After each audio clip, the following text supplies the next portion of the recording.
Kings Park and Botanic Garden is one of the world's great botanical gardens located right here in the heart of Perth. Now, being a West Aussie, I'm as guilty as many of my compatriots in that we do not take advantage of the amazing resource that we've got here. You see, botanical gardens are not museums for plants. They're a place to come and learn about gardening, and they provide an opportunity to beautify the environment we live in. Grady Brand would have to be one of the nicest guys in horticulture and one of the most knowledgeable, so I caught up with him to get a better understanding of the services that Kings Park offers visitors.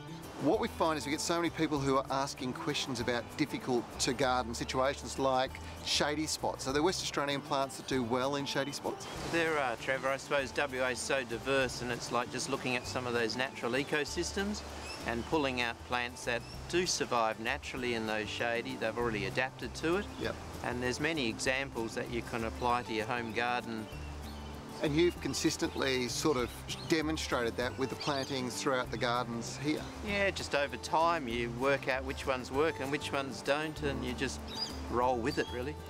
Grady, probably one of the more challenging environments for many people, and some of these people would have been tuning out just before, is a heavier soil. Now, there are some great examples of plants that do well in heavy soils and really challenging soil conditions, aren't they? The natural landscapes inform us of plants that are suitable, so those in the Darling range, they all live on heavy soils. Yep. Anything that grows on granite outcrops. Yep. Now this eucalypt above us is a really good example of one that comes from very heavy soils, yet it'll do pretty well on a sandy soil or a loam. It doesn't seem to matter an awful lot. It's very adaptable. It's a lovely plant. Grows on the granites in the wheat belt of Western Australia. Yep. And is in many a garden throughout Perth.